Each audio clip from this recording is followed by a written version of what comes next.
High case, நம்ம இந்த வீடியோல தண்டர்போல்ட்ஸ் மூவி இல்ல இப்ப மார்வல் அபிஷியலாவே நியூ அவெஞ்சர்ஸ்னு சொல்லிட்டு இந்த படத்தோட ட்ரெய்லர் ரீபிராண்ட் பண்ணிட்டாங்க. நியூ அவெஞ்சர்ஸ் மூவியோட ரிவ்யூ தான் பார்க்க போறோம். இருந்தாலும் அவெஞ்சர்ஸோட இந்த லிஸ்ட்ல இந்த படம் ஜாயின் ஆகாது. ஆக்சுவலி இது ஒரு கிரவுண்ட் லெவல் மூவி, இது அவெஞ்சர்ஸ் லெவல் மூவி கிடையாது. ஃபால்கன் அண்ட் வின்டர் சோல்ஜர் சீரிஸோட எண்ட்ல எப்படி கேப்டன் அமெரிக்கா வின்டர் சோல்ஜர் இந்த ட்ரெய்லர் சேஞ்ச் பண்ணாங்களோ சேம் அதே விஷயம் தான் இந்த படத்துக்கு அப்ளை ஆகும். மூவி ரிலீஸ் ஆகி எல்லா சேர்ந்து பாசிட்டிவ் ரிவ்யூ வாங்கிட்டு இருக்கு. உண்மையை சொல்ல போனா படம் நல்லா இருக்கு, ப்ராப்பர் ரைட் பண்ணி படத்தை எடுத்திருக்காங்க. இப்ப ரீசெண்டா இந்த பிரேவ் நியூ வேர்ல்டு கூட அப்படி இல்ல. ஒரிஜினல் அந்த படத்துக்கு என்ன ஸ்கிரிப்ட் யோசிச்சாங்கன்னு மார்வலுக்கு மட்டும் தான் தெரியும். ஃபைனல் நம்ம பார்த்த படம்ன்றது மார்வல் ஏதோ ஒரு விஷயத்தை கிண்டி கொடுத்திருந்தாங்க. அப்படி இந்த படம் இல்லாம ரைட்டிங் வைஸ் ஸ்ட்ராங்கா இருக்கு இந்த படம். சரி வாங்க ரிவ்யூ ஸ்டார்ட் பண்ணிடுவோம். ஃபர்ஸ்ட் மூவியோட ஸ்டோரி என்னன்னு பார்த்தோம்னா, இந்த பஞ்ச் ஆஃப் மிஸ்ஃபிட்ஸ்ன்ற அந்த ஆன்டி ஹீரோஸ் ஃபர்ஸ்ட் வால்டர்ன்ற ஒரு இடத்துக்கு வந்து ஒருத்தர் கொல்ல நினைச்சு அதுக்கப்புறம் தான் இவங்க எல்லாருக்குமே ஒரு விஷயம் புரிய வருது. தயாரா இங்க சாக தான் வந்திருக்கோம். எல்லாருமே வேலைக்கு கீழே ஏதோ ஒரு விதத்துல மிஷன்ஸ் நம்ம பண்ணிக்கிட்டு இருந்திருக்கோம். அதுக்கான எவிடன்ஸா நம்ம இருக்கிற சமயத்துல நம்மள வேல் காலி பண்ண ட்ரை பண்றான்ற ஒரு விஷயம் உங்களுக்கு தெரிஞ்சு இந்த வால்ட்டை விட்டு எப்படி தப்பிக்கிறாங்க. இதே வால்ட்டுக்குள்ள பாபுன்ற ஒரு கேரக்டர் எப்படி வந்துச்சு, அவருக்கு என்னென்ன பவர்ஸ் எல்லாம் இருக்கு, வேல் எப்படி மேனிபுலேட் பண்ணி அவர் யூஸ் பண்ண ட்ரை பண்றாங்க, அது வேலுக்கு பேக்லாஷ் அமைஞ்சு சென்ட்ரி வாய்டாவும் மாறிடுறாரு. வாய்ட் என்டர் நியூயார்க்கு கவரும் பண்றாரு. இந்த பஞ்ச் ஆஃப் மிஸ்ஃபிட்ஸ் எப்படி ஒன்னு சேர்ந்து ஃபர்ஸ்ட் ஒரு டீமாவும் அடுத்து ஒரு ஃபேமிலியாவும் மாறி வாய்ட் எப்படி இவங்க கண்ட்ரோல் எடுத்து பாபா ரிட்டர்ன் கொண்டு வர போறாங்க, நியூயார்க் மக்களையும் நியூயார்க்கு எப்படி காப்பாற்ற போறாங்கன்றதான் என்டர் படத்தோட கதை. அப்படியே படத்தோட ஆக்டர் அண்ட் ஆக்டர்ஸோட ஆக்டிங் சைடு வந்தோம்னா, படத்தில் நடிச்ச மோஸ்ட் ஆஃப் ஆக்டர்ஸ் அவங்களோட ரோலை ரிப்ளேஸ் தான் பண்ணிருக்காங்க. ஆல்ரெடி இந்த கேரக்டர்ஸ் அவங்க ப்ளே பண்ணிட்டு இருக்காங்க, வெல்டனா தான் ப்ளே பண்ணிருக்காங்க. அதுல எந்த ஒரு குறையுமே இல்ல.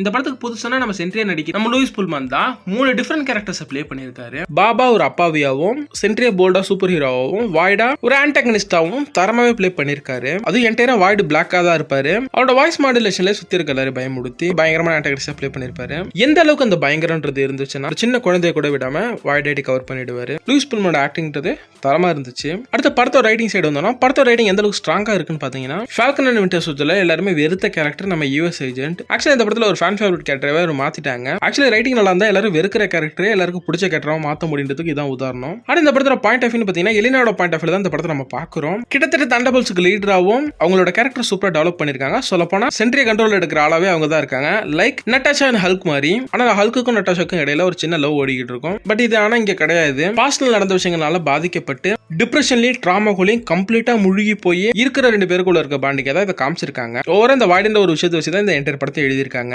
எல்லாருக்குள்ள இருக்கிற டிப்ரெஷன் அண்ட் ட்ராமா இதை சுத்தி தான் இந்த படத்துல இருக்க எல்லா கேரக்டர்ஸுமே இருப்பாங்க. ஏதோ ஒரு விதத்துல சின்ன வயசுல எல்லாருமே பாதிக்கப்பட்டிருப்பாங்க. இதனாட்டி பட் அதுல இருந்து இவங்க எல்லாருமே எப்படி ஓவர் கம் பண்ணி வராங்கன்னு சூப்பராவே ரைட்டிங் வைஸா காமிச்சிருக்காங்க. அடுத்த இந்த படத்துல வாய்டுன்ற அந்த கேரக்டரை காமிக்ல இருந்து டிஃபரெண்டாவே ரைட் பண்ணிருக்காங்க. டிப்ரெஷன் அண்ட் ட்ராமாக்குள்ள வாய்ட் ஐடி கவர் பண்ற மாதிரி. அடுத்து நம்ம ரெட் கார்டியன் இந்த படத்துல ஒரு காமிக்கல் ரிலீஃப் ஆகும். அதே சமயத்துல ஒரு ஹீரோவா மக்கள் முன்னாடி ஆக ட்ரை பண்ணிட்டு இருக்க ஒரு சூப்பரான கேரக்டராக காமிச்சிருக்காங்க. அவரை நம்ம டேவிட் ஹார்பர் ரெட் கார்டியனா சம எனர்ஜெட்டிக்கா தரமா சூப்பர் ஃபன்னா ப்ளே பண்ணிருக்காரு இந்த படத்துல. ஆக்சுவலி இந்த ரோல்ல இந்த மனுஷன் வாழ்றாருன்னு சொல்லலாம்.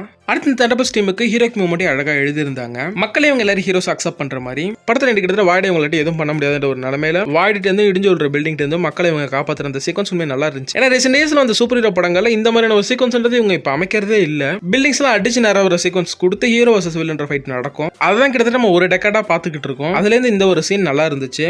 இந்த மாதிரி நல்ல ரைட்டிங்ல படத்துல நிறைய இன்ட்ரெஸ்டிங்கான சீன்ஸ் அமைஞ்சிருந்தது. ஓவரால் படத்தோட ரைட்டிங்ன்றது ஸ்ட்ராங்கா இருந்துச்சு. அடுத்த படத்தோட action and stunt sequence side வந்தோம்னா 2ல இருந்து 3 ஆக்ஷன் சீக்வன்ஸ் இருந்திருக்கும். அது எல்லாமே தரமா இருந்துச்சு. ரொம்ப லிமிட்டடான ஆக்ஷன் சீக்வன்ஸ் என்டையரா ஸ்டோரி ஃபோக்கஸ்டா போற ஒரு படமா இருந்துச்சு. அடுத்து என்டையர் படத்துலயுமே விஎஃப்எக்ஸ் அண்ட் சிஜின்றது டாப் நாச் ஒர்க்கா இருந்துச்சு. எங்கேயுமே பிசுறு அடிக்கல. ப்ரீவியஸ் மார்வல் மூவி அண்ட் ஷோவான Brave New World and Born Again ரெண்டுலயுமே சிஜி விஎஃப்எக்ஸ்ன்றது பிசுறு அடிச்சது. ஆனா இந்த படம் அப்படி இல்லாம டாப் நாச் ஒர்க்கா இருந்துச்சு. இந்த படத்துல நிறைய விஷயத்தை அவங்க பிராக்டிகலா எடுத்திருக்காங்க. இதே ஃபேஸ் வால் அந்த மார்வல்ல ஒரு சின்ன பொருளை கூட சிஜில கிரியேட் பண்ணிக்கலாம்னு சொல்லிட்டு போயிடுவாங்க. மார்வல் ஃபேஸ் வால்ல வாங்கின அடி நிறைய தெரிஞ்சிருக்காங்க. எப்பொழுதுமே பிராக்டிகலா பண்ணி சிஜி அண்ட் விஎஃப்எக்ஸ் வச்சு அதை என்ஹான்ஸ் பண்ணும்போது படமே நம்ம லைவ்லியா வரும். அதுக்கு பெர்ஃபெக்ட் எக்ஸாம்பிள் அயன் மேன் ஒன்னு சொல்லலாம். அடுத்து இந்த படத்தோட டோன்னு பாத்தீங்கன்னா ஆஸ் யூசுவல் கலர்ஃபுல் மார்வல் படம் இது கிடையாது. படம் கிட்டத்தட்ட அந்த டார்க் டோன் டச் பண்ணியே போகும்னு சொல்லலாம். இது ஃபேமிலியோட பாக்குற படமான்னு கேட்டீங்கன்னா அபிஷா ஃபேமிலியோட பாக்குற படம் தான். என்டையர் மென்டல் ஹெல்த்தை பத்தி பேசுற இந்த படம் அடல்ட்ஸ்க்கான படம் மாதிரி தான் இருக்கு. இது கிட்ஸ்க்கான படம் இது கிடையாது. ஏன்னா இந்த படம் பேசுற விஷயம் சின்ன பசங்களுக்கு புரியாது, பிடிக்காது. அவங்க அடல்ட் ஆகும்போது இந்த படம் புரியும், அதே சமயத்தில் அப்போ பிடிக்கும். அடுத்து இந்த படத்துல டேரக்டரோட டச் அண்ட் விஷன் ரெண்டுமே இருக்கு.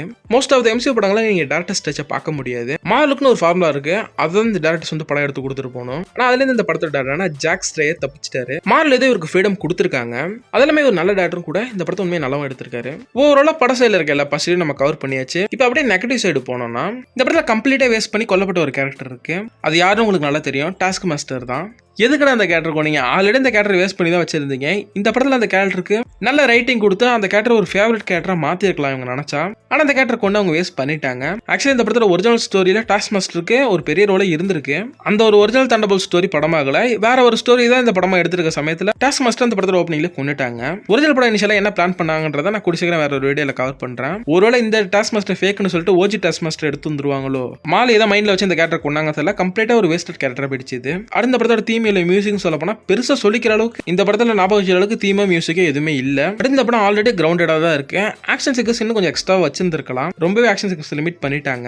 அது விஎஃப்எக்ஸ்ல வச்சு ஒரு பெரிய பிரம்மாண்டமான ஆக்ஷன் சீக்வன்ஸ் எதுவுமே இல்ல இந்த படத்துல. வைக்க இடம்னா வைக்க இடம் இருந்து இவங்க அதை வைக்கல. சென்ட்ரி மாதிரியான ஒரு ஓப்போட கேரக்டர் இருக்கும் போது அவரோட பவர் யூஸ் பண்ற மாதிரி ஒரு சில ப்ரூட்டல் ஆக்ஷன் சீக்வன்ஸ் வச்சிருக்கலாம். அது வைக்க ஒரு சில இடங்கள் இருந்துச்சு. இந்த பாலைவனத்தில் நடக்கிற சீக்வன்ஸ் எல்லாம் வச்சிருக்கலாம். பட் மாதிரி வைக்க இடம் இருந்தும் அதை மிஸ் பண்ணிட்டாங்க. என்டையர் ஸ்டோரி ஃபோக்கஸ்டான படமா கொண்டு போயிட்டாங்க. ஒரு படத்துல இதெல்லாம் எனக்கு மைனஸா பட்டுச்சு. இதெல்லாம் தாண்டி தியேட்டர்ல பாக்குற ஒரு ஒருத்தான படம் இது. மிஸ் பண்ணிடாதீங்க, தியேட்டர்ல போய் பாருங்க. மூவி பார்த்துட்டு போஸ்ட் கட்சின் மிஸ் பண்ணிட்டு வந்துடாதீங்க. ரொம்ப இம்பார்ட்டன்டான போஸ்ட் கட்சின் உள்ள இருக்கு. ஓகே, இந்த ரிவ்யூ இந்த வீடியோவை நான் முடிச்சுக்கிறேன். நெக்ஸ்ட் ஒரு நல்ல வீடியோ சந்திப்போம். Tata, bye guys.